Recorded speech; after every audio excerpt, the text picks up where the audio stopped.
Thanks. Anyway, look at this. Punkwood. Punkwood here comes from incredibly rotten trees that are all but done. You know it's good when you can just crumble it up in your hands like that.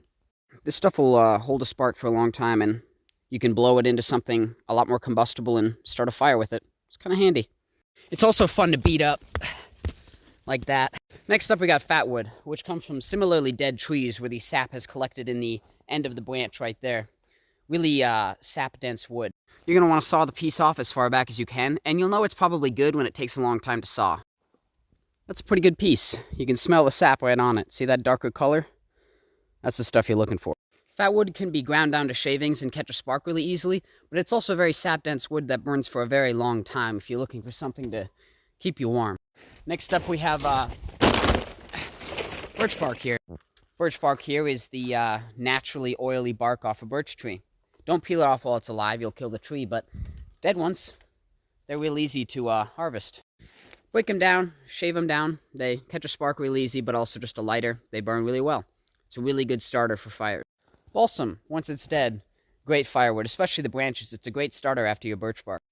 The birch tree doesn't just have birch bark either. If you find a dead one like this, you'll find a certain fungus growing along it. I often find 3 different types. A little scaly one like this, these ones that kind of look like a horseshoe, and ones up there that are much bigger, and they're birch polypore.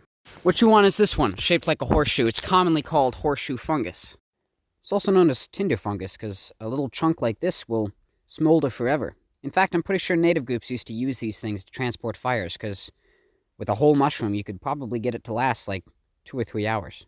You do probably want to let them dry out though once you pick them. Then they're a lot more effective. Another great use for birch bark is to make yourself a little plate from which you can start your fire. I just sent my axe a little ways into the fatwood here, and you can get rid of most of the excess, and you've got yourself some nice pieces of fatwood you can use. Now what I like to do is just take my saw and run it a ways into the fatwood and just create a bunch of sawdust like that. Then I like to use the notch that creates to just carve off some shavings like that. From here you just got to get it to catch a spark, which is easier said than done.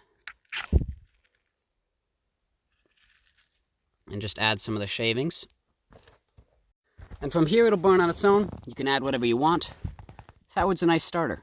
Plus, if you have a plate, you can transport it to your fire pit like that. Then I just add some birch bark and some sticks. You can do the same thing with birch bark, but it's not always as dry. That's why fatwood's a favorite of mine in the winter.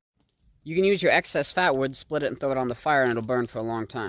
It's also known by a dozen different other names I'm sure people will list in the comments. Anyway, that's my house. I live there, so it's cozy inside.